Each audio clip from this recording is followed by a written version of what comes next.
வணக்கம் மக்களே, நான் தான் உங்க சத்யா. கந்த புராணம் தொடர்கதையை தொடர்ந்து கேட்க சத்யாஸ் பாட்காஸ்டை ஃபாலோ பண்ணிக்கோங்க. இன்னைக்கு நம்ம பார்க்க போற அத்தியாயம் அசுர புத்திரர்களுடைய அற்புத போர். முன்னாடி நாள் நடந்த யுத்தத்துல தன் புதல்வன் புறமுதுகிட்டு ஓடி வந்த விஷயம் சூரபத்மனை அன்னைக்கு நாள் முழுக்க தூங்க விடல. விடிந்து நடக்க போற போர்ல தாமே பங்கேற்று சிவகுமாரனை ஓட விடணும்னு துடிக்கிறான் சூரபத்மன். அவன் சூரியன் உதயமாகறதுக்கு முன்னாடியே எழுந்து 1008 அண்டங்கள்லயும் உள்ள அசுரப்படைய இங்க வரணும்னு உத்தரவிடுறான். அவன் உத்தரவிட்டதும் அத்தனை படைகளும் காற்றை விட அதிக வேகத்துல அங்க வந்து சேர்றாங்க. உடனே சூரபத்மன் குளிச்சு புது உடையெல்லாம் தரிச்சு வீரலட்சுமிக்கு பூஜை செஞ்சுட்டு அங்க வந்து ஆயுதங்கள் எல்லாம் தரிச்சு தயாராகிறான். ஒரு சிகரத்து மேல ஏறி படைகளை நோட்டமிடுறான். சூரபத்மனை அங்க பார்த்ததும் 1008 அண்டங்கள்ல இருந்து வந்த அசுர வீரர்களும் அவனை பார்த்து விண்ணதிர கோஷமிடுறாங்க. முகனோட புதல்வன் அதிசூரனும் தாரகனுடைய குமாரன் அசுரேந்திரனும் அவனுக்கு உதவியா அங்க வந்து சேர்றாங்க. சூரபத்மன் அவர்களை வரவேற்று ஆசை கூறி படைகளுக்கு தலைமை தாங்கி வழி நடத்த சொல்றான். தொண்டைகள், துடி, அம்பை, தூரியன், முருடு, கொம்பு, படகம் முதலான வாத்தியங்கள் முழங்க, யானைகள் பிளற, குதிரைகள் கணைக்க, அசுரப்படை நடந்து வந்து புழுதி கிளம்ப அந்த புழுதி விண்ணையே மறைக்கதான். இந்த செய்தியை கேட்டு பதறின இந்திரன் ஓடி போய் முருகப்பெருமான் கிட்ட சூரன் வரத தெரிவிக்கிறான். வாயு பகவான் தேரை கொண்டு வந்து நிறுத்த பிரம்மனும் விஷ்ணுவும் அவர் மேல மலர் தூவி துதிக்க முருகப்பெருமான் அந்த தேரில ஏறி சூரனை எதிர்க்க புறப்படுறாரு. தேவர்கள் வேத வாக்கியங்களால வேண்டுறாங்க. தக்கை, உடுக்கை, களரி, தடாரி முதலிய வாத்தியங்கள் ஒலிக்க அங்கிருந்து பூத சேனைகள் புறப்படுறாங்க. போர்க்களத்தை நெருங்கினதும் 2 படையும் மோதிக்கிறாங்க. உக்கிரன் அப்படிங்கிற பூதப்படை தலைவன் சிங்கமுகனுடைய பையன் அதிசூரன் மேலையும் தண்டத்தை பிரயோகம் செய்யறான். அது அவன் கவசத்தை உடைக்குது. அவன் பதிலுக்கு அஸ்திரத்தை பிரயோகிக்கும் போது உக்கிரன் முருகப்பெருமான துதிக்க அவரை நோக்கி வர அந்த அஸ்திரத்தை உக்கிரன் முழுங்கிடுறாரு. இத பார்த்து அதிசூரன் வியப்படைகிறான். மேலும் பல மணி நேரம் அவங்களுக்குள்ள போர் தொடருது. ஒரு கட்டத்துல பூதப்படை தலைவர் உக்கிரன் நிராயுத பாணியா ஆகுறாரு. அப்ப அதிசூரன் தண்டத்தால அவரை தாக்க முற்படுறான். அப்ப உக்கிரன் ஒரு கையால அவனை தடுத்து இன்னொரு கையால அவன் கிட்ட இருந்து தண்டத்தை பிடுங்கி அவனோட மார்பிலேயே தாக்குறாரு. மார்பு 2ஆ பிளக்க அதிசூரன் தரையில விழுந்து உயிரை விடுறான். அதிசூரன் இறந்த செய்தி தெரிஞ்ச அசுரேந்திரன் பெரும் படையோட பூத சேனைகளுக்கு நடுவுல குதிச்சு உக்கிரமா போர் செஞ்சு பூதப்படையினரை ஓட விடுறான். கனகன் அப்படிங்கிற பூதப்படை தலைவர் அசுரேந்திரனை எதிர்த்து போர் புரிஞ்சு அசுரேந்திரனோட தேர்ல குதிச்சு அவனோட வில்ல உடைச்சு தேர்பாகனைய அடியோட கொல்றாரு. ஆனா அசுரேந்திரன் சளைக்காம சண்டை போடுறான். கனகன் சோர்ந்து போறாரு. அவருக்கு உதவ உடனே உன்மத்தன் அப்படிங்கிற பூதப்படை தலைவர் அசுரேந்திரனை எதிர்த்து போரிட்டு சோர்ந்து போறாரு. உடனே மந்தன் அப்படிங்கிற பூதப்படை தலைவன் உதவிக்கு வராரு. மந்தனும் அசுரேந்திரனோட போரிட்டு சோர்ந்து போறாரு. மந்தனை தொடர்ந்து சிங்கன், தண்டகன், சோமுகன், விஜயன் அப்படிங்கிற பூதப்படை தலைவர்கள் ஒருத்தர் பின் ஒருத்தரா வந்து அசுரேந்திரனோட போரிட்டு சோர்ந்து போறாங்க. அசுரேந்திரனை இனியும் விட்டு வச்சான் பூதப்படையை மொத்தமா அழிச்சிடுவான்னு முடிவு செஞ்ச வீரபாகுதேவர் அசுரேந்திரனை எதிர்த்து ஆக்ரோஷமா போர் புரிகிறாரு. விண்ணிலையும் மண்ணிலையும் மாறி மாறி 2 பேரும் ஒருத்தர் மாத்தி ஒருத்தர் சளைக்காம அற்புதமா போர் புரியுறாங்க. அதோட முடிவுல வீரபாகுதேவர் அவர் வாளை உருவி அசுரகுமாரனோட ஒரு கரத்தை, அதாவது ஒரு கையை வெட்டி எறிகிறாரு. அப்பவும் இன்னொரு கையால தண்டத்தை எடுத்து அசுரேந்திரன் போரிடுறான். அவன் தாக்குதலை தன்னோட வாளினால தடுத்து அசுரேந்திரனோட தலையை அறுத்து தள்ளுறாரு வீரபாகுதேவர். அசுரகுமாரன் அழிஞ்சதை பார்த்து தேவர்கள் மகிழ்ச்சியா ஆரவாரம் செய்யறாங்க. தலைவன் இல்லாத காரணத்தினால அசுரப்படையும் செதறி ஓடுது. இதான் நம்ம பார்க்க போற அத்தியாயம் சூரனுடைய சீற்றம். யுத்த காலத்துல அவனுடைய மகன்கள் இறந்ததும் அசுர வீரர்கள் சிதறி ஓடுறதையும், யுத்த காலத்துல இன்னொரு பகுதியில தேர்ல இருந்து பாக்குற சூரபத்மனுக்கு கடும் கோபம் உண்டாகுது. தேர முன்தட்டுக்கு கொண்டு போக சொல்லி ஆணையிடுறான். அங்கிருந்து வில்லோட நாண சுண்டி விட்ட சத்தத்தை கேட்டு அண்டமும் நடுநடுங்கி போகுது. யாரும் அவனை எதிர்க்க துணியல. ஆனா வீரபாகுதேவரோட உத்தரவின்படி 108 தலைவர்களும் சூரனை நோக்கி பாஞ்சு ஏக காலத்துல கோடிக்கணக்கான அம்புகளை மழையா சூரபத்மன் மீது விடுறாங்க.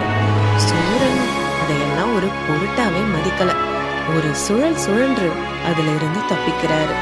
நாலா பக்கத்துல இருந்தும் மலை சிகரங்களையும் பாறைகளையும் பெயர்த்தெடுத்து அவன் மேல எரிஞ்சாலும் சூரபத்மன் கொஞ்சம் கூட சட்டை பண்ணல. வீர மார்த்தாண்டர் தான் முதல்ல எதிர்க்கிறாரு சூரனை. ஆனா சூரபத்மன் தாக்குதல்ல ஒரு நெடுமரம் போல வெட்டுண்டு விழுந்தவர் போல வீர மார்த்தாண்டர் மயங்கி விழ வீர ராட்சசர் பாய்ந்து வந்து சூரனை எதிர்க்கிறாரு. கடும் போர் நடக்குது. ரொம்ப நேரம் போர் நடந்ததுக்கு அப்புறம் சூரன் இறுதியா எட்டி உதைக்க வீர ராட்சசர் ஆகாயத்தை நோக்கி பல மைல் தூரம் வர போய் திரும்ப பூமியில வந்து விழுந்து மூச்சை அடைகிறாரு. அதாவது மயக்கம் அடைகிறாரு. இத பார்த்து வீர மகேந்திரர் வராரு. இப்படி வீரதீரன், வீரகேசரி, வீரபுராந்தரர், வீரராகதர் அப்படின்னு சூரரோட எல்லாரும் போரிட்டு ஒருத்தர் பின் ஒருத்தரா மயங்கி விழறாங்க. இப்ப வேற வழியே இல்லாம வீரபாகுதேவர் களத்துல இறங்கி போரிடுறாரு. அவரை பார்த்து சூரபத்மன், அடே அன்னைக்கு நீ தூதுவனா வந்த, அதனால உயிர் பிழைச்சிட்ட. இன்னைக்கு அப்படி இல்ல, விரைவா உன் வலிமையை அடக்கி உன்னை ஒழிப்பேன் அப்படின்னு சூரபத்மன் வீர கோஷம் போடவும் வீரபாகுதேவர் பதிலுக்கு, அசுரருக்கரசே, தூது செல்லும் காரியத்தை மேற்கொள்ளும் போது நான் தூதுவனாக வந்தேன். இப்போ உன்னோட போர் புரிய வந்திருக்கேன். எங்க தலைவர் முருகப்பெருமான் என்ன கட்டளை இடுகிறாரோ அப்படித்தான் நான் போர் புரிய முடியும். பேசி பொழுத கழிக்காம என்னோட யுத்தம் செய் அப்படின்னு பதிலளிக்கிறாரு. போர் 2 பேருக்கும் நடுவுல மூழுது. இப்போ வீரபாகுதேவர் எவ்வளவு சக்தி வாய்ந்த அஸ்திரங்களை பிரயோகிச்சும் அங்க சூரபத்மனுக்கு ஒரு கீறல் கூட விழல. அதனால வீரபாகுதேவரை பார்த்து பயங்கரமா ஏளன சிரிப்பு சிரிக்கிறான் சூரபத்மன். கடுப்பான வீரபாகுதேவர் தாறுமாறா தாக்குறாரு. அப்பவும் அதெல்லாம் பயனற்று போகவே அவர் முருகப்பெருமான மனசுல தியானிச்சு வேலொன்ன எறிகிறாரு. அதுவும் சூரன் மேல பட்டு 2ஆ உடையுது. சூரபத்மனோட பதில் தாக்குதல்ல வீரபாகுதேவர் நிலை குலைந்து தேர்தட்டுல மயங்கி விழுறாரு. அதை பார்த்து சூரபத்மன், ஒளிந்தான் வீரபாகு அப்படின்னு சத்தம் போடவும் அசுர வீரர்கள் உற்சாகமா போர் புரியுறாங்க. பூதப்படைகளுக்கு பேரழிவு சந்திக்கிறாங்க. இத பார்த்து கொதிச்செழுந்த முருகப்பெருமான் ரத சாரதியை பார்த்து, ரதத்தை சூரபத்மன் முன்பு கொண்டு போய் நிறுத்து, அவனோட அட்டகாசத்தை இப்போதே ஒடுக்குவேன் அப்படின்னு சொல்லவும் சாரதியும் அப்படியே ரதத்தை சூரபத்மன் முன்னாடி போய் நிறுத்துறான். கோடி சூரிய பிரகாசத்தோட ஜொலிக்கிற ரதத்துல அதனுள்ள உட்கார்ந்திருக்க சிவகுமாரனையும் சூரபத்மன் பார்த்தான். மலர்ந்த செந்தாமரை போன்ற 6 முகங்களையும் 12 கண்களையும் குண்டலங்கலசையும் செவிகளும் அழகிய போர் கிரீடமும் மணிமாலைகள் அலங்கரிக்கும் மார்பும் ஆயுதங்கள் ஏந்திய 12 கரங்களும் தண்டையும் சிலம்பு மொழிக்கும் திருவடிகளும் விளங்க ரதத்திலே எழுந்தருளியிருக்கும் இறைவன் திருக்குமாரனை நன்கு கண்டான் சூரபத்மன்னு அழகா எழுதியிருக்காரு ஆசிரியர் கார்த்திகேயன். ஓஹோ, இவன் தான் நம்ம கொல்ல வந்த சிவகுமாரனும், இந்த பாலகனா நம்ம கிட்ட போரிட வல்லவன் அப்படின்னு அலட்சியமாவும் பரிதாபமாவும் நம்ம சூரபத்மன் பார்க்கறான். அதை புரிஞ்சுக்கிட்ட முருகப்பெருமான் சின்ன புன்னகை செய்ய சூரபத்மன் அந்த புன்னகையை பார்த்து கோபப்படுறான். குழந்தை, பயம் அப்படின்னா என்னன்னு தெரியாத வயசு உனக்கு. உன் கூட வந்த சேனை அழிஞ்சு போனதை பாத்தியா? தூதுவனா வந்து என் நகரத்துல ஆட்டம் போட்டு வீரபாகு மயங்கி கிடக்குறான் பாரு. உன் அப்பா பரமேஸ்வரன், மாமா நாராயணன் மற்றும் நான்முகன் கூட என்கிட்ட யுத்தம் செய்ய நினைக்க மாட்டாங்க.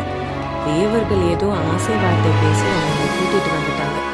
கவுஞ்சனையும் தாரகனையும் போல என்னை அடிச்சிடலாம்னு நினைக்காங்க.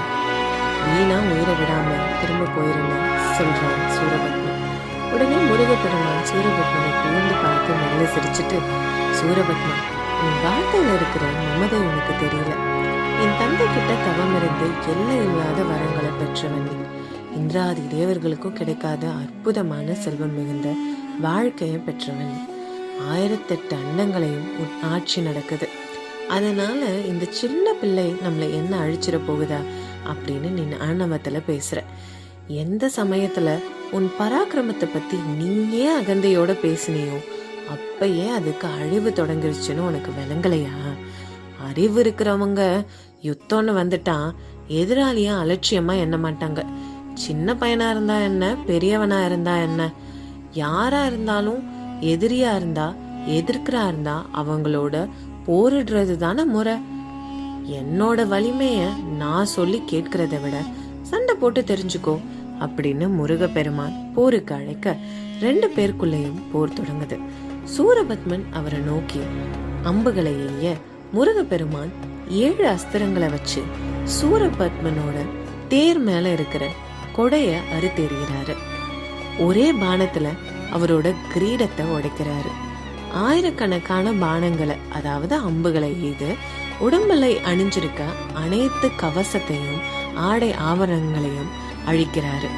விளையாட்டுத்தனமா முருகப்பெருமான் செய்யற போரை பார்த்து தேவர்களே வியந்து போய் நிக்கிறாங்க. சில நொடிகள்லயே சூரபத்மன் நிராயுதபாணியா நிக்கிறான். உடனே அவனை பாதுகாக்க அசுர வீரர்கள் அவனை சூழ்ந்து காவல் நிக்கிறாங்க. உடனே முருகப்பெருமான் தன் சக்கராயுதத்தை பயன்படுத்துறாரு. சில நொடிகள்லயே சூரபத்மனோட 100,000 வெள்ளம் சேனையும் அந்த சக்கராயுதத்தால அழிஞ்சு போகுது. சூரபத்மன் திடுக்கிட்டு நிக்கிறான். உடனே பிரம்மாஸ்திரம், நாராயணாஸ்திரம், சிவாஸ்திரம்னு இப்படி ஒன்னொன்னா முருகப்பெருமானை நோக்கி ஏறான். ஆனாலும் அது முருகப்பெருமான நெருங்கினதும் வாசனை மலரா மாறி அவரையே பூஜிக்க தொடங்கிருது.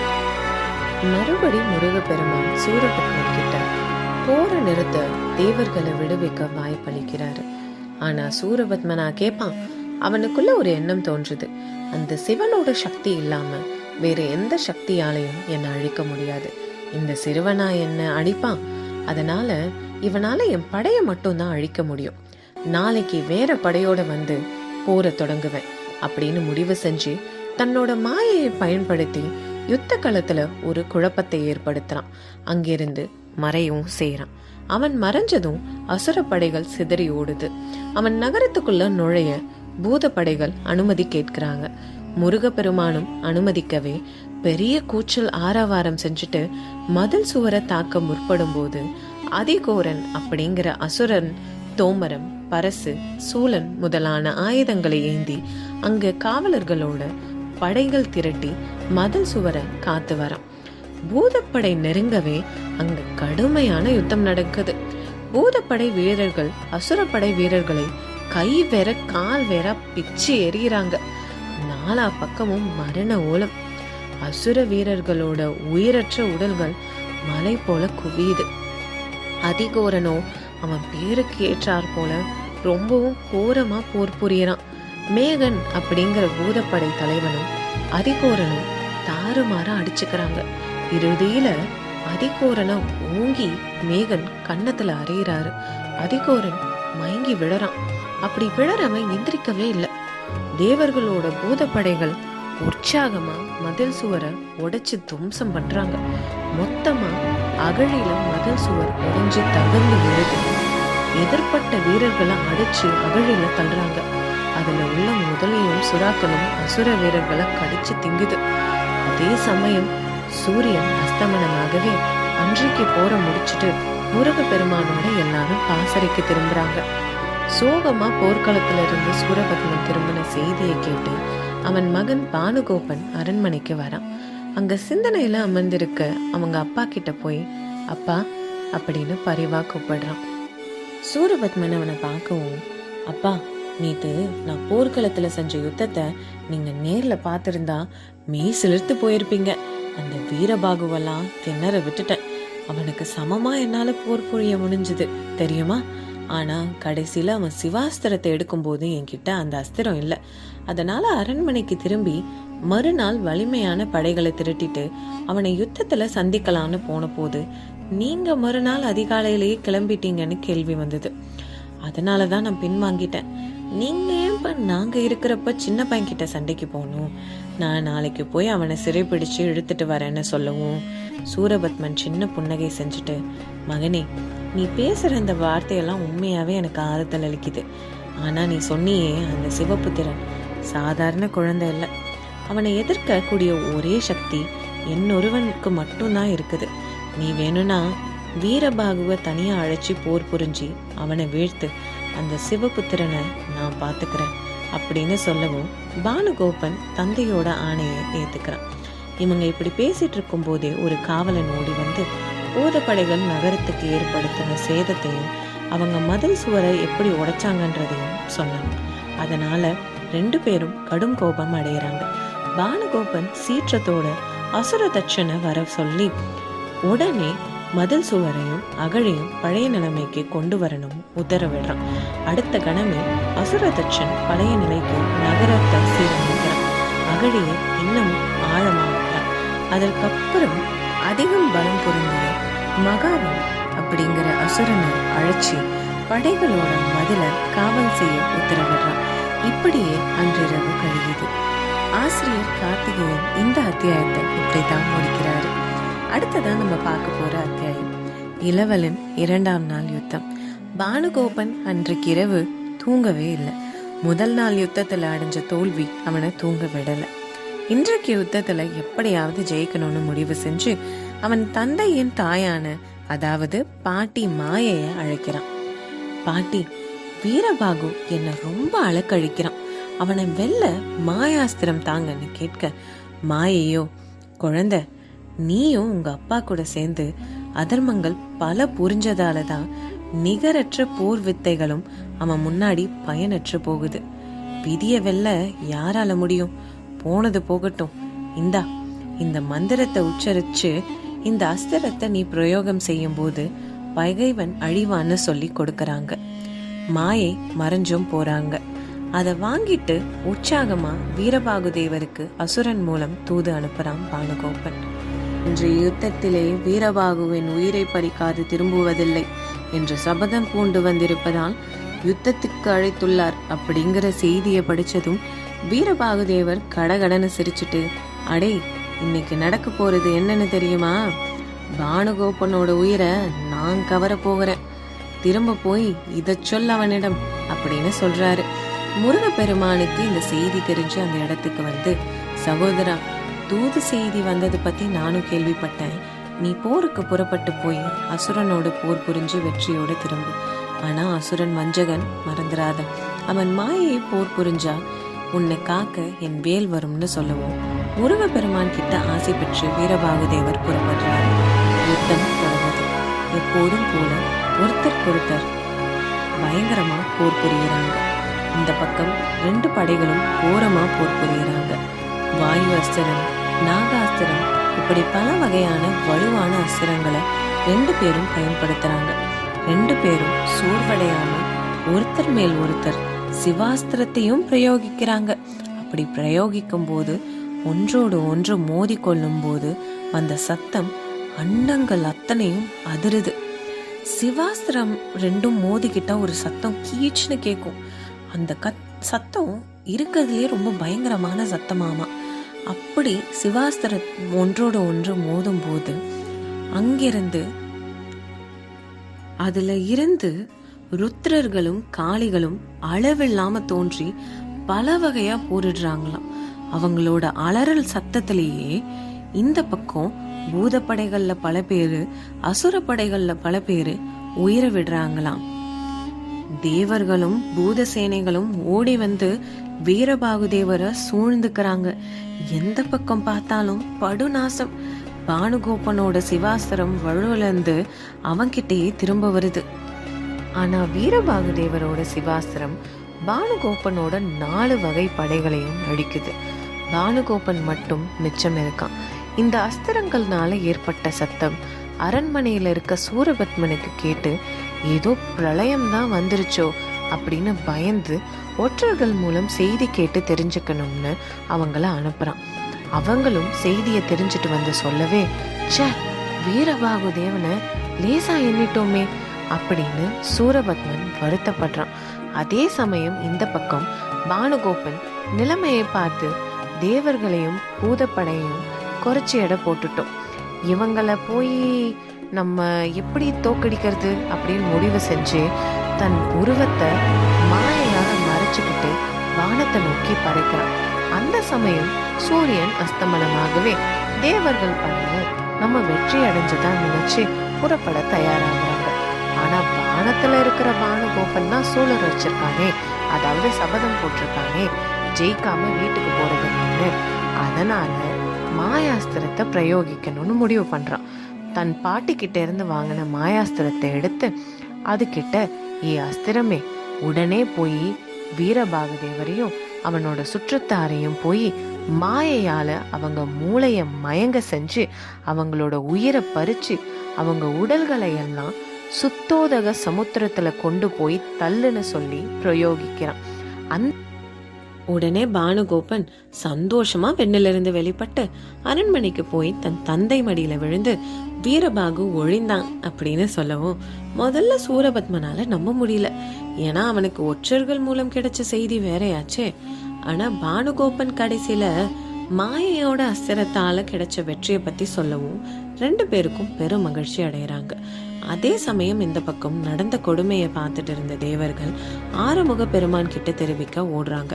ஆனா அதுக்கு முன்னாலேயே நாரதர் போய் அதை சொல்லவும் முருகப்பெருமான் கடும் கோபத்தோட தன் கையில இருந்த வேலை எடுத்து இப்போதே புறப்பட்டு சென்று சுத்தோதக சாகரத்தில், சாகரம் அப்படின்னா நன்னீர்னு பொருள், காவல் இருக்கும் மாய அஸ்திரத்தை அழிச்சு மயங்கி கிடக்கும் வீரபாகுவையும் மற்ற தேவர்களையும் உணர்வு தந்து மீள்வாயாக அப்படின்னு உத்தரவு போட்ட அடுத்த கணமே தீஜுவாலை கக்கி புறப்படுது கந்தவேல் அப்படின்னு சொல்றாரு ஆசிரியர் கார்த்திகேயன். அதன் நுனியில இருந்து கொடிய விஷமுள்ள நாகங்களும் வெளிப்படுது. ரொம்ப தூரத்துல வேலாயுதம் வர சத்தத்தை கேட்டே மாயாஸ்திரம் வலு இழந்து போகுது, மறைஞ்சும் போகுது. சமுத்திரராஜன் ஓடி வந்து வேலாயுதத்தை நமஸ்கரிச்சுட்டு மன்றாடி மன்னிப்பு கேட்டு நான் எந்த தப்பும் பண்ணல அப்படின்றத புரிய வைக்கவும் வேலாயுதம் அவனை மன்னிச்சுட்டு நேரா வீரபாகு தேவருக்கும் மற்ற தேவர்களையும் மயக்கத்திலிருந்து விடுவிச்சதும் வீரபாகு தேவரும் மற்ற தேவர்களும் கந்தனோட கருணை எண்ணி பலவாறு போற்றி துதித்தனர் அப்படின்னு இந்த அத்தியாயம் முடியுது. அடுத்ததான் நம்ம பார்க்க போற அத்தியாயம் புதல்வன் கூறிய புத்திமதி. முருகப்பெருமானால மயக்கம் நீங்கி எழுந்த வீரபாகுதேவரும் உடனிருந்த படையினரும் உடனே அவரை பார்க்க புறப்படுறாங்க. வான் வழியாதான் பயணம் செய்யறாங்க. அப்படி போகும்போது கீழே பார்த்தா மகேந்திரபுரிய பார்த்து, இப்படி பானுகோபன் நம்மளை ஏமாற்றி ஏதோ தொலை தூரத்துல இருக்க கடல்ல போட்டானே, இவனை பழி வாங்காம போனா நம்ம வீரத்துக்கு இழுக்கு அப்படின்னு முடிவு செஞ்சு அவரும் மற்ற தேவர்களும் மேற்கு வாசலை நோக்கி பெருத்த ஆறாவாரத்தோட சத்தம் போட்டுக்கிட்டே குதிக்கிறாங்க. நடு ராத்திரின்னு கூட பார்க்காம மொத்த பட்டினமும் வெற்றி கொண்டாட்டத்துல இருந்தாங்க. திடீர்னு இவங்க குதிக்கிறத பார்த்தவும் எப்படி உயிர் பழிச்சாங்கன்னு தெரியாம திக்கு முக்க ஆடி போறாங்க. மேற்கு வாயில்ல புலிமுகன் அப்படிங்கிற அசுரன் தான் படைகளோட பாதுகாத்து வந்தான். பூதப்படை குதிச்ச வேகத்துல போர் மூழுது. ஏமாற்றப்பட்டுட்டோமே அப்படிங்கிற ஆதங்கத்துல பூதப்படை வீரர்கள் கண்ணு முன்ன தெரியாம போரும் புரியுறாங்க, மூர்க்கத்தனமா அடிச்சு தாக்குறாங்க. சிங்கன் அப்படிங்கிற பூதப்படை தலைவனுக்கும் அசுர தளபதி புலிமுகனுக்கும் தான் போர் நடக்குது. புலிமுகன் இறந்து போகிறான். உடனே தேவர் படை இன்னமும் உற்சாகமாகி மேற்கு வாசல தகர்த்து எறிறாங்க. மதில் சுவரை இடிச்சு தள்ளுறாங்க. நொறுங்கின மதில் சுவரை பார்த்தும் கூட இவங்க ஆத்திரம் அடங்கல. இன்னும் நகரத்துக்குள்ள பிரவேசிக்கிறாங்க. எல்லா நகரத்துக்குள்ள நுழைஞ்சி தீ மூட்டுறாங்க. மாட மாளிகைகள் எரிஞ்சு கருகுது. பெண்கள் குழந்தைகள் எல்லாம் ஓடி ஒளியறாங்க. அசுரர்கள் எல்லாம் அலறி சத்தம் போட்டுட்டு குய்யோ முய்யோன்னு எங்கேயோ அங்கேயோ ஓடுறாங்க. காவலர்கள் கொஞ்சம் பேர் ஓடி போய் சூரபத்மன் கிட்ட நடந்ததை சொன்னாங்க. கோபத்துல கொந்தளிச்சு எழுந்த சூரபத்மன் பிரளய காலத்துல உலகங்களை அழிக்கிறதுக்காக பயன்படுத்துற மழை மேகங்கள் விண்ணுலகத்துல உறங்கிக்கிட்டு இருக்கும். அந்த கொடூரமான மழை மேகங்களை இங்க வர சொல்லி உத்தரவிடுறான். உடனே அந்த சப்த மேகங்களும் இங்க வந்து சேருது. காவலர்கள் கொஞ்சம் பேர் ஓடி போய் சூரபத்மன் கிட்ட நடந்ததை சொல்லவும் கோபத்துல கொதிச்சு எழுந்த சூரபத்மன் பிரளய காலத்துல உலகங்களை அழிக்கிறதுக்காக பயன்படுத்துற மழை மேகங்கள் விண்ணுலகத்துல உறங்கி கொண்டிருக்கும். அந்த கொடூர மழை மேகங்களை இங்க வர சொல்லி உத்தரவிடுறான். உடனே 7 மேகங்களும் சூரபத்மன் முன்னாடி கொண்டு வந்து நிறுத்தப்படுது. அந்த 7 மேகங்களும் எரியிற நெருப்ப அணைக்கக்கூடிய உத்தரவிடுறான். அதுவும் வானமெல்லாம் பரவி காது செவிடுபடுற அளவுக்கு சத்தமா இடி இடிச்சு கண்ணை பறிக்கிற அளவு மின்னல் மின்னி வானமே பொத்துக்கிட்டு ஊத்துறது போல மழை பொழிஞ்சு நெருப்பெல்லாம் அணைக்குது. ஆச்சரியம் தாங்க மாட்டாம வீரபாகு தேவர் இங்க என்ன நடக்குது அப்படின்னு யோசிக்கும் போது நாரதர் அங்க வந்து சூரபத்மன் என்ன செஞ்சான் அப்படிங்கிறத சொல்லிட்டு சப்த மேகங்களையும் அடக்கக்கூடிய வடமாமுகினி அப்படிங்கிற அஸ்திரத்தை பயன்படுத்த சொல்லவும் வீரபாகு தேவரும் அந்த அஸ்திரத்தை பயன்படுத்துறாரு. அது நேரா விண்ணுக்கு போய் மேகங்கள்ல இருக்கிற தண்ணீரை உறிஞ்சிடுது. உடனே 7 மேகங்களும் பயந்து ஓடுது. விஷயம் கேள்விப்பட்ட சூரபத்மன் சீற்றத்தோட எழுந்து இப்பவே வீரபாகுவையும் அந்த முருகனையும் கொல்லுவேன் அப்படின்னு புறப்படும் போது அங்க பக்கத்துல இருந்த இன்னொரு புதல்வன் இரண்யன் சூரனை ஆசுவாசப்படுத்துறான். இரண்யன் வந்து மற்ற அசுரர்கள் போல இல்ல, தர்மம் தெரிஞ்சவன். ஆரம்பத்துல இருந்து நமக்கு தெரிஞ்ச இந்த போருக்கான காரணங்களை அப்பாவுக்கு எடுத்து சொல்றான். ஈசனோட கோபத்துக்கு நம்ம ஆளானதுனால அவர் நெற்றிக்கண் வழியா புதல்வனை தோற்றி அனுப்பியிருக்காரு. ஈசனோட கோபத்துக்கு ஆளானவங்க உயிர் பிழைச்சதே இல்லை, உங்களுக்கு அது நல்லாவே தெரியும். இப்படி இப்பவும் ஒன்னும் கெட்டு போகலப்பா, தேவர்களை விடுவிச்சுட்டு மன்னிப்பு கேட்போம், நமக்கு கிடைச்ச வரங்களை வச்சுட்டு சிறப்பா வாழலாம்னு சொன்னதும் இவ்வளவு நேரம் தன் குமாரன் பேசுறத பொறுமையா கேட்டுட்டு இருந்த சூரபத்மன் திடீர்னு கலகலன்னு சிரிச்சுட்டு, உன்னை இப்படி கோழையாக்குனது யாரு? அவனை இங்க கொண்டு வா, நான் அவனை தான் முதல்ல கொல்லணும். என் வீரத்தை பத்தி புரியாம ஒளறிக்கிட்டு இருக்க, ஒழுங்கா எட்ட போயிடு அப்படின்னு சூரபத்மன் கத்துறான். சூரபத்மனை திருத்த முடியாதுன்னு புரிஞ்சுக்கிட்ட இரண்யன், அப்பா என்னை மன்னிச்சிருங்க, நான் சின்ன பையன், என் மேல கோபப்படாதீங்க, இப்பவே போய் வீரபாகு தேவரையும் மற்றவர்களையும் நாசம் செஞ்சுட்டு திரும்புறேன்னு சொல்லவும் சூரபத்மன் மகிழ்ந்து அவனை கட்டி தழுவி உச்சி நுகர்ந்து போருக்கு போக அனுமதி வழங்குறான். இரண்யனும் படைகளை திரட்டிட்டு, அதாவது 4000 வெள்ளம் அசுர சேனைகளை திரட்டிக்கிட்டு போருக்கு போறான். போர்க்களத்துல 3 தலைகளோட கம்பீரமா தேர்ல வந்து நிக்கிற இரண்யனை பார்த்து வீரபாகு தேவர், ஆஹா என்ன ஒரு வீரம் நிறைந்த தோற்றம் அப்படின்னு வியந்து போறாரு. 2 பேருக்கும் போர் அற்புதமா நடக்குது. இரண்யன் வீரபாகு தேவரோட போரிடும் அதே சமயத்துல பூத படைகளையும் தாக்கி அழிக்கிறான்.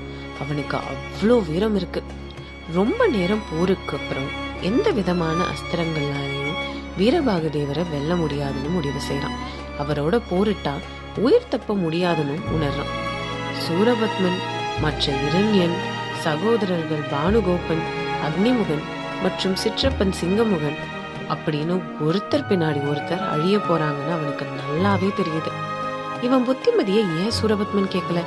சரி போனது போகட்டும், இவங்களெல்லாம் செத்துட்டா ஈமைக்கிறைய, அதாவது இறந்து போன அப்புறம் செய்யற சடங்கு சம்பிரதாயம் நான் பண்ணணும்னு முடிவு செஞ்சு மாலையால யுத்த களத்தை விட்டு மறைஞ்சு அங்க உள்ள கடல்ல ஒரு மீனா மாறி மறைஞ்சு வாழ தொடங்கினான்.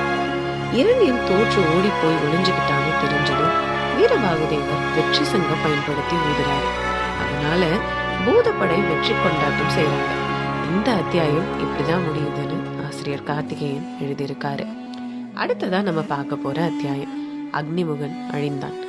இரண்யன் தோற்று பயந்து ஓடி ஒளிஞ்சுக்கிட்ட செய்தியை கேட்ட சூரபத்மன் மனமுடைஞ்சு உட்கார்ந்துருக்கிறப்ப அதை பார்த்து இன்னொரு மகனான அக்னிமுகன் அந்த இடத்துக்கு வந்து, அப்பா என்னாச்சு அப்படின்னு பழிவுடன் கேட்க, நடந்ததை சொல்லி மனவேதனையோட கண் கலங்கி நிக்கிற சூரபத்மனை அக்னிமுகன் தேற்றி ஆறுதல் சொல்லி, அப்பா எனக்கு அனுமதி தாங்க, இப்பவே வீரபாகு தேவரை தோக்கடிச்சு இரண்யனால வந்த அவமானத்தை நான் துடைக்கிறேன் அப்படின்னு சொல்லவும் அவனை வாரி எடுத்து கட்டி தழுவி கண் கலங்க ஆசைகள் பல கூறி சூரபத்மன் உத்தரவும் கொடுத்த அடுத்த கணமே அக்னிமுகன் எல்லா ஆயுதங்களையும், குறிப்பா தன் பாட்டி மாயை கொடுத்த வில்லையும் எடுத்துக்கிட்டு போர்க்களத்துக்கு புறப்படுறான். அக்னிமுகன் சாதாரண வீரன் இல்லைங்க, வீரபாகு தேவருக்கு சமமான பராக்கிரமம் பொருந்தியவன். அவனோட தாய் பதும கோமலை கர்ப்பத்துல உதிச்சதுல இருந்து அவன் மேனியில அக்னி, அதாவது நெருப்பு சிந்துமா. அதனாலதான் அவன் பாட்டி மாயை அவனுக்கு அக்னிமுகன் அப்படின்னு பேர் வைக்கிறாங்க. அவன் கோபப்பட்டாலே அவன் முகத்துல இருந்து தீச்சுடர் பரவ ஆரம்பிச்சு சுத்தி இருக்கவங்கள சுட்டு எரிக்குமா. திக்பாலகர்களோட சண்டை போட்டு வெற்றி அடைஞ்சு அஷ்டதிக் கஜங்களை இழுத்துட்டு வந்து தன் அரண்மனையில கட்டியவனா. சின்னவனா இருக்கும்போது விளையாட்டுக்காக விஷ்ணு பகவானோட கருடனையும் பிரம்மனோட அன்னத்தையும் புடிச்சிட்டு வந்துருவானா.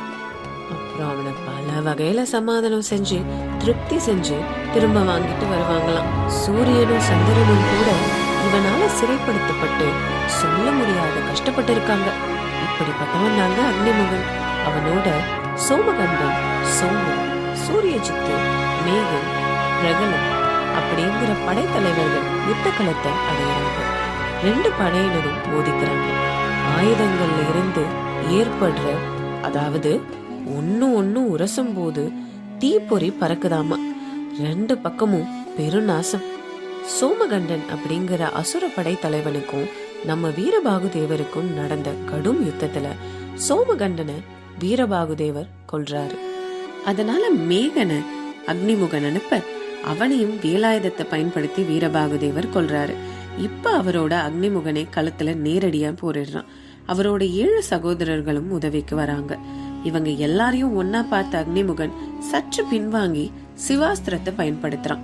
ஐயோ அண்ணா அப்படின்னு வீரபாகு தேவரை அழைச்சபடியே எல்லா சகோதரர்களும் உயிரை விடுறாங்க. ஏதோ நடக்க கூடாதது நடந்துருச்சுன்னு மனம் குழம்பி அந்த இடத்துக்கு வர வீரபாகு தேவரை யோசிக்க கூட விடாம அக்னிமுகன் எதிர்க்கிறான். போரோட உச்சியில அக்னிமுகன் தோள்களை தன் அஸ்திரங்களால வீரபாகு தேவர் துளைச்சிடுறாரு. கைகளை தூக்க முடியாத அக்னிமுகன் தன்னை காக்க காளி தெய்வத்தை தியானம் செஞ்சு அழைக்கிறான். காளி தெய்வத்தை முன்னொரு முறை தவம் செஞ்சு அந்த தவத்தின் பலனா தன்னை எப்ப உதவிக்கு கூப்பிட்டாலும் அழைச்சாலும் வரணும்னு வரம் வாங்கிக்கிறான் அக்னிமுகன். அந்த வரத்தோட பலனாதான் காளி அங்க தோன்றி வீரபாகு தேவரை எதிர்க்க தொடங்குறாங்க. சிவந்த தலைமுடியையும் கொல்லி கண்களையும் கொண்ட காளி தேவி ஆயிரக்கணக்கான கூலிகளுடன் யுத்த களத்துல தோன்றி ஏற்படுத்தின பெரும் நாசத்தை விவரிக்கவே முடியாதுன்னு ஆசிரியர் கார்த்திகேயன் எழுதியிருக்காரு. பூத படைகள் நிலை குழஞ்சு போறாங்க. காளி தேவி வீரபாகு தேவன் மேல எரிஞ்ச சூளத்தின் மேல 14 பானங்களை பிரயோகிக்கும் போது அது உடைஞ்சு கீழே விழுகுது. காளியம்மன் பெரும் கோபம் அடைஞ்சு இன்னொரு சூளத்தை வீச 1000 பானங்களை எய்து அதையும் அழிக்கிறாரு வீரபாகு தேவர். காளியோட கோபம் எல்லாம் மீறிடுச்சு. வீரபாகு தேவரை நோக்கி பாயும் போது அவர் அவங்களோட 8 கைகளையும் தன் ஒரு கையால் பிடிச்சு அவங்க மார்பல ஓங்கி குத்த நெஞ்சு பிளந்து ரத்தம் கொட்ட மண்ணுல சாஞ்சு விழறாங்க காளி தேவி. மயக்கம் நீங்கி எழுந்த போது ஆறுமுக பெருமானோட ஆசை பெற்றவங்களை வெற்றி காண முடியாதுன்னு உணர்ந்து தான் இங்க வந்ததுக்கான காரணத்தை அக்னிமுகத்தோட தவத்தின் பலன்தான் அப்படின்னு வீரபாகு தேவருக்கு எடுத்து சொல்லிட்டு அக்னிமுகனை வெற்றி காண வேணும்னு அவருக்கு ஆசை கூறி தன் சக்திகளை கூப்பிட்டுக்கிட்டு தன்னோட இடத்துக்கு திரும்புறாங்க காளி தேவி. அவங்க போனதுக்கு அப்புறம் முடிந்த அளவுக்கு அக்னிமுகன் போராடியும் வீரபாகு தேவரால கொல்லப்படுறான். தேவர்கள் பூ மாறி பொழியறாங்க. ஆனா இங்க சகோதரர்களோட உடல், அதாவது இறந்து போன உடலை பார்க்க அவனை கொண்டது அக்னிமுகனா இருந்தாலும் அவங்க உயிரை கொண்டு போனது யமன் தானே அப்படின்னு யமன் மேல கோபம் திரும்புது. உடனே அவர் விடுற அம்பு 7 கடலை தாண்டி யமபட்டணத்துல யமன் காலடியில விழுகுது. அத கையால எடுக்கிற யமன் உடல் நடுநடுங்கவே அவர் சகோதரர்களை கொண்டு போனது அவரில் யமன் இல்லையே அப்படின்னு அவருக்கு தெரியும். அதனால ஞான திருஷ்டியில பார்த்தா அவங்க சில வீரர்களோட கைலாயத்துல விளையாடிட்டு இருக்கிறத பாக்குறாரு. உடனே அங்க புறப்பட்டு போய், சிவகுமாரன் திருவருள் பெற்ற மைந்தர்களே, உங்களை யுத்த கிணத்துல காணும்னு உங்க அண்ணன் வீரபாகு தேவர் வனவருத்தத்துல இருக்காரு, வாங்க என்னோட சீக்கிரம் புறப்படுங்க அப்படின்னு சொன்னதும் அவங்களும் அங்க போய் அவங்கவங்க உடல்ல புகுந்து உயிர் பெற்று எழுந்திருக்கிறாங்க. இப்ப யமன் வீரபாகு தேவரை பார்த்து, பிரபு என் மேல கோபம் கொள்ளாதீங்க. நான் இவங்க உயிரை கவர்ந்து போகல. சிவாஸ்திரம் தாக்குனதுனால அவங்க உயிர் கைலாயம் போயிடுச்சு. அங்க போய் நான் தான் அவங்களை அடிச்சுட்டு வந்தேன்னு சொல்லவும் வீரபாகுதேவர் யமராஜனை பலவாறு கொண்டாடுறாரு. இங்க எல்லாரும் ஆனந்தமா இருக்க, இந்த பக்கம் வீரமகேந்திரபுரத்துல அக்னிமுகனோட அம்மா பதுமகோமலை துடிச்சு அழறாங்க. சூரபத்மன் உடைஞ்சு போகிறான். வீரமகேந்திரபுரமே சோகத்துல ஆழ்ந்திருக்குன்னு இந்த அத்தியாயம் முடியுது. அடுத்ததான் நம்ம பார்க்க போற அத்தியாயம் 3000 மறைந்தனர். அக்னிமுகன் கொல்லப்பட்ட செய்தி கேட்டதும் சூரபத்மனோட 3000 புதல்வர்களும் தன்னோட அப்பா சூரபத்மனை தேற்றி ஆறுதல் சொல்லிட்டு போறதுக்கு அனுமதி வாங்கிட்டு பல வகை படைகளை திரட்டிட்டு போருக்கு புறப்படுறாங்க. அவங்களை எதிர்க்க 1,00,000 சகோதரர்களும் வீரபாகுதேவர் கிட்ட அனுமதி வாங்கிட்டு 3000 பேரையும் எதிர்க்கிறாங்க. அவங்க அசுர வீரர்கள் இல்ல, அசுரத்தனமா பயங்கரமா போர் நடக்குது. 3000 மேல எவ்வளோ அஸ்திரங்கள் பட்டாலும், அவங்க உடல் உறுப்புகள் அறுத்தெறியப்பட்டாலும் மீண்டும் மீண்டும் முளைக்குது. உடனே முருகப்பெருமான் வானில தோன்றி, விஜயா, முன்னாடி ஒரு நாள் நான் முகன் அளித்த வரத்தினால இவர்களை கொல்ல முடியாது. வெட்ட வெட்ட தலைகள் முளைக்கும். இவங்களை அழிக்கக்கூடிய ஒரே ஆயுதம் பைரவாஸ்திரம் மட்டும்தான். இந்தா, இதை பெற்றுக்கொள் அப்படின்னு அந்த ஆயுதத்தை வழங்கிட்டு மறைஞ்சிடுறாரு. விஜயன் அப்படிங்கிற சகோதரர் அதை பயன்படுத்தி இமை பொழுதுல 3000 அழிச்சிடுறாரு. வீரபாகுதேவருடனே வெற்றி சங்கம் முழங்குறாரு. கதிரவன் மகிழ்ச்சியா மறைய தேவர்கள் படை மேல பூமாரி பொழியுது. இந்த அத்தியாயத்தை இப்படிதான் முடிக்கிறாங்க. அடுத்ததான் நம்ம பார்க்க போற அத்தியாயம் திக்கஜம் மீண்டது. சூரபத்மனோட மனவலி சொல்ல முடியாத அளவுக்கு இருந்தது. 3000 பிள்ளைகளோட இறப்பால தலைமை அமைச்சர் தான் தர்மகோபன் அப்படிங்கிறவரை தான் அவனை கிழிக்கிறாரு. தேவர்களை பழி வாங்கியே தீர்வேன்னு சூரபத்மன் தானே போருக்கு புறப்பட தலைமை அமைச்சர் தர்மகோபன் அவனை தடுத்து தானே போறதா சொல்லி அஷ்டதிக்கஜங்களின், அதாவது அஷ்டதிக்கஜங்கள்னா 8 திசையை காவல் புரியிற யானைகள், அதுல தென்கிழக்கு திசையை காவல் புரியிற ஒரு யானையான புண்டரீகத்தை அழைச்சு அதன் மேல ஏறி தர்மகோபன வீரர்களோட போருக்கு போய் வீரபாகுதேவர் எதிர்க்கிறான். எப்போதும் போல கொடூரமா போர் நடக்குது. வீர மார்த்தாண்டரும் வீரபுராந்தரும் புண்டரீகத்தின் உடல்ல பல பானங்களை செலுத்தி அதோட முன்னேற்றத்தை தடுக்க முயற்சிக்கிறாங்க. ஆனா புண்டரீகம் அதையெல்லாம் சற்றும் பொருட்படுத்தாம யுத்த களத்துல பெரும் நாசத்தை விளைவிக்கவே வீரபாகுதேவர் அங்க வராரு. ஆனா அவரோட ரதத்தையும் அது உடைக்குது. அப்புறம் வீரபாகுதேவருக்கும் தலைமை அமைச்சர் தர்மகோபனுக்கும் பெரும் போர் நடக்குது. போரோட இறுதியில தர்மகோபன் வஜ்ராயுதத்தை வச்சு வீரபாகுதேவரை தாக்க அப்படி முன்படும் போது அதை பிடுங்கி அவரு தர்மகோபன் மார்பிளைய அடிச்சு வலி தாங்க முடியாம அங்கேயே விழுந்து உயிரையும் விடுறான். தர்மகோபன் புறப்பட்டதும் புண்டரீகம் வீரபாகுதேவரை நெருங்கி அவரை வணங்கிட்டு, தென்கிழக்கு திசைய காவல் புரியிற யானைனா தர்மகோபனால் சிறைப்படுத்தப்பட்டு அவன் இட்ட கட்டளையால தான் நான் இங்க வந்தேன். நீங்க பெரிய மனசு பண்ணி என்னை விடுதலை செய்யணும். நான் பழையபடி காவல் வேலையை செய்ய புறப்படுவேன்னு சொன்னதும் வீரபாகுதேவரும் மனசிறங்கி சம்மதிக்கிறாரு. புண்டரீகம் புறப்படுது. அந்த நாள் போர் வெற்றியோட முடிய எல்லாரும் மகிழ்ச்சியா புறப்படுறாங்க பாசறைக்கு. அடுத்ததான் நம்ம பார்க்க போற அத்தியாயம் பானுகோபன் புறப்பட்டான். இப்படி தொடர்ந்து ஏற்பட்ட போர் இழப்புகள் சூரபத்மனை சோக கடல்ல தள்ளிடுது. உள்ளுக்குள்ள எரிமலையா வெடிச்சு கொண்டிருந்தான். அதனால யாரும் அவனை நெருங்க துணிவில்லாம பானுகோபனை போய் சந்திச்சு நடந்த எல்லாத்தையும் சொல்றாங்க. அவனால கடல்ல தள்ளப்பட்ட வீரபாகு மீண்டு வந்தது, தர்மகோபன் கொல்லப்பட்டதுன்னு எல்லாத்தையும் கேட்டுட்டு பானுகோபனுக்கு ஒன்னே ஒண்ணு மட்டும் விளங்குது. இது எல்லாமே தேவர்களுக்கு நம்ம செய்யற அநியாயத்தினாலதான், நம்ம நடத்துறது தப்புதான் அப்படின்னு உணர்றான். அழிவு நெருங்கிருச்சுன்னு புரிஞ்சுக்கிட்டான். இல்லனா வீரபாகுலாம் நமக்கு ஒரு எதிரியா வருவானா அப்படின்னு நினைச்சு பானுகோபன் உணர்றான். தன்னோட தப்புகளை திருத்திக்கணும்னு நினைக்கிறான். ஆனா தன்னோட தந்தை அவனோட பேச்ச கேட்க மாட்டேங்கிறாரே. தன்னோட மன எண்ணத்தை சூரபத்மன் கிட்ட ஒரு கடைசி முறை பரிவான குரல்ல வெளிப்படுத்துறான். ஆனா சூரபத்மன் என்னைக்கு சொல் பேச்சு கேட்டிருக்கான், அதே பரிவான குரல்ல அந்த விஷயத்தை ஏத்துக்க மறுத்துட்டான். எப்போதும் போல பானுகோபன் இவனுக்கு புரிய வைக்கிறது இயலாத ஒரு விஷயம் அப்படின்னு புரிஞ்சுக்கிட்டு தானே போருக்கு போறதா அனுமதி வாங்கிட்டு போருக்கும் புறப்படுறான். வீரபாகு தேவருக்கும் பானுகோபனுக்கும் நடுவே அற்புத போர் நடைபெறுது. இந்த முறை பானுகோபன் தான் வீரபாகு தேவரை அதிகமா காயப்படுத்துறான்.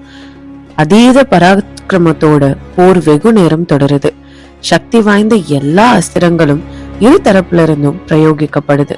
பூமியிலிருந்து பறந்து வானத்துல இறுதியா 2 பேரும் போர் புரியுறாங்க. போரின் இறுதியில வீரபாகு தேவர் பானுகோபனோட தலைய வானத்துல இருந்து வெட்டி தள்ளினாருன்னு ஆசிரியர் கார்த்திகேயன் எழுதியிருக்காரு. அந்த தலை பூமியில விழுகுது. பானுகோபன் கொல்லப்பட்டது தெரிஞ்ச பூதசேனை வெற்றி சங்க ஊதுறாங்க. ஒருவரை ஒருவர் கட்டி தழுவி ஆனந்த கூத்தாடுறாங்க. ஏன்னா சூரபத்மனோட செல்ல பிள்ளை இல்லையா. பாசறை திரும்புறாங்க எல்லாரும். முருகப்பெருமான் வீரபாகு தேவரை பார்த்து, சகோதரா, நீ செய்த இந்த வீர செயலுக்கு என்ன வரம் வேண்டும் கேள் அப்படின்னு சொல்லவும், வீரபாகு தேவர் ஆனந்த கண்ணீரோட, உங்க காலடியில இருந்து என்னைக்கும் உங்களுக்கு சேவை புரிகிற வரம் வேணும், வேற எதுவும் இந்த அடியனுக்கு வேணாம் அப்படின்னு சொல்லவும், முருகப்பெருமானும் அந்த வரத்தை அவருக்கு கொடுக்கிறாரு. இந்த பக்கம் பார்த்தா பானுகோபன் வீரபாகு தேவரால கொல்லப்பட்டத செய்திய கேட்டு தெரிஞ்சுக்கிட்ட சூரபத்மன் உணர்ச்சி எதுவும் இல்லாம சில கணம் கல்லா ஆகிட்டான். பானுகோபா அப்படின்னு கத்தி அலறி அண்ட மதுர அழுது தாங்க முடியாத சோகத்துல குமுறும் அவனை பார்க்கும்போது நம்ம மனசே கரைஞ்சு போகுன்னு ஆசிரியர் கார்த்திகேயன் எழுதியிருக்காரு. மகனே, என்னை விட்டுட்டு எங்க போயிட்ட? வீரபாகுவை வெற்றி கண்டு மகிழ்ச்சியாய் வருவேன்னு சொல்லிட்டு போனியே, இனி உன் வார்த்தையை என் காதுகள் கேட்காதா? பானுகோபா, தொட்டில்ல கிடந்த நீ சூரியனோட வெப்பம் தாங்க முடியவில்லைன்னு அவனை இழுத்துட்டு வந்து சிறையில வச்ச. இன்னைக்கு அந்த கதிரவன் மகிழ்ச்சியால ஆட்டம் போடுவானே, நீ உயிரை விட்டுட்டன்னு சந்தோஷப்படுவானே. இப்படி உயிரை விட்டுட்டியே, நீ கொல்லப்பட்டு விட்டாய் என்ற செய்தியை கேட்டு நான் உயிரோட இருக்கிறேனே. சிவபெருமான் கிட்ட எத்தனையோ வரம் பெற்றேன், தாங்க முடியாத சோகம் வரும்போது உயிரை விட்டுவிடும் வரம் மட்டும் வாங்காமல் போய்விட்டேனே. என்னோட புதல்வர்கள் பல பேர் இறக்கும் போது கூட நான் மனம் கலங்கவில்லை. உன்னையே மலை போல நம்பியிருந்தேன். நீ இருக்கும் வர எத்தனை சோகம் வந்தாலும் ஏற்றுக்கொண்டேனே. பானுகோப்பா, நேற்று வரை உன்னை கண்டு பயந்திருந்த தேவர்கள் இப்பொழுது உன் மரண செய்தியை கேட்டு கூத்தாடுவார்களே, ஐயோ அப்படின்னு பலவாறு புலம்பி அழறான் சூரபத்மன். பாலகோப்பனுடைய அம்மா பதும கோமலை தலைவிரி கோலமா ஓடி வந்து தன்னோட மார்பிலேயே ஓங்கி அடிச்சுக்கிட்டு அழறா. இனியாவது சிறையிலிருந்து தேவர்களை விடுவிச்சு தன் குல நாசத்தை நிறுத்தணும்னு சூரபத்மன் கிட்ட கதறுறா. பானுகோப்பனை இழந்த தாய் அவ இல்லையா. வீரர்களும் அவன் ஆணைப்படி பானுகோப்பனோட உடலை பத்திரப்படுத்தி வைக்கிறாங்க. சூரபத்மன் ஒற்றர்களை அழைச்சு அசுரபுரம் சென்று சிங்கமோகனை அழைச்சிட்டு வர சொல்லவும் அவங்களும் புறப்படுறாங்க. அன்னைக்கு தினம் மகேந்திரபுரியை சோகத் கடல்ல ஆழ்ந்திருந்தது அப்படின்னு இந்த அத்தியாயத்தை ஆசிரியர் கார்த்திகேயன் முடிக்கிறாரு. அடுத்ததான் நம்ம பார்க்க போற அத்தியாயம் மாயா பாசம் கட்டிய. அண்ணனிடமிருந்து செய்தி வந்த அடுத்த கணமே சிங்கமுகன் புறப்படுறான். 4 வகை படைகளோட வான் வழியே தன் அரண்மனைக்கு வந்து சேர்ந்த சிங்கமுகனை கலங்கன கண்களோட வரவேற்ற சூரன். சூரனை பார்த்து சிங்கமுகன் அழுத ஆறுதல் சொல்லிட்டு உடனே பால், தயிர், தேன், மது எல்லாம் சாப்பிட்டுட்டு போருக்கு புறப்படுறான் சிங்கமுகன். அவனோட புதல்வர்கள் சத வீரர்கள் அப்படின்னு சொல்லப்படுற 100 பேர். 100 புதல்வர்களை சிங்கமுகன் பின்தொடருமாறு சொல்லிட்டு போருக்கு புறப்படுறான். சிங்கமுகனுக்கு 1000 தலைகள், 2000 கைகள் அப்படின்னு நமக்கு தெரியுமே. அவனை போலவே தோற்றமுள்ள சிங்கன் அப்படிங்கிற ஒரு அசுரப்படை தலைவன் முன்னாடி படைய நடத்தி செல்றான். சிங்கமுகன் போருக்கு வரத பார்த்துட்டு பதறி போன பிரம்மனும் இந்திரனும் முருகப்பெருமான் கிட்ட ஓடி போறாங்க. சிங்கமுகன் சூரபத்மனுக்கு நிகரான பராக்கிரமம் உடையவன். அவனுக்கு இணையா போர் புரியக்கூடிய வீரர் யார் அப்படின்னு முடிவு செய்யணும் இல்லையா. முருகப்பெருமானே புறப்பட தயாராகிறார். ஆனாலும் எப்போதும் போல வீரபாகு தேவர் அவரை தடுத்து தானே போறதா சொல்லி அனுமதி வாங்கி புறப்படுறாரு. அசுர படை தலைவர்களை தேவர்கள் படை தலைவர்கள் தாக்குறத பாக்குற சிங்கமுகன் உள்ளம் கொதிக்கிறான். அவன் பின்கட்டுல நிக்கிறதுனாலதான் போதிய உதவி இல்லாம தன் படை தவிக்குதுன்னு உணர்ந்து முன்னணிக்கு போய் நிக்கிறான் சிங்கமுகன். அவனோட பயங்கரமான தோற்றத்தை பார்த்ததுக்கே மனம் கலங்கி போறாங்க பூதப்படை வீரர்கள். பயங்கரமான தோற்றத்தை பார்த்ததுக்கே மனம் கலங்கி போறாங்க பூதப்படை வீரர்கள். இருந்தாலும் மரங்கள் பெரிய பெரிய பாறைகளை பெயர்த்தெடுத்து அவன் மேல எறியறாங்க. ஆனா ஒரு பயனும் இல்ல. அத தூசி போல தட்டி விட்டுட்டு ஆயிரக்கணக்கான பானங்களை ஒரே சமயத்துல பிரயோகம் செஞ்சு கொத்து கொத்தா படைகளை சிங்கமுகன் தாக்கி அழிக்கிறான். பலவாறு யுத்தம் செஞ்சு ஒருத்தர் விடாம அத்தனை பேரையும் இம்சிக்கிறான். பூத வீரர்கள் இவனை எதிர்க்க முடியாம நாலா பக்கமும் செதறி ஓடுறாங்க. இத பாக்குற பூதப்பட தலைவர்கள் கோபத்தோட வந்து ஒருத்தர் பின் ஒருத்தரா கடும் யுத்தம் செஞ்சு அவன் கிட்ட தோற்றும் போறாங்க. வீரபாகுதேவர் சிங்கமுகனை எதிர்க்கிறதுக்கு முன்னாடி அவனோட புதல்வர்கள் 100 பேரோட போர் புரிகிறாரு. வாழை மரத்தை வெட்டி சாய்ப்பது போல ஒருத்தர் பின் ஒருத்தரா சாய்க்கிறாரு, கொன்னு குவிக்கிறாரு. தன்னோட 100 புதல்வர்கள் மாண்டு போனதை கண்ட சிங்கமுகன் தாங்க முடியாத கோபத்தோட கொல வெறியோட வீரபாகுதேவரை தடுக்கிறான், அவரை எதிர்க்கிறான். கடும் போர் நடக்குது. 1000-2000 கணங்கள் மாறி மாறி 2 பேரும் பொழிஞ்சு அற்புத போர் புரியுறாங்க. ஒரு கட்டத்துல சிங்கமுகன் தன் தாய் மாயை கிட்ட இருந்து வாங்கின மாயா பாசத்தை எடுத்து உத்தரவிடுறான்.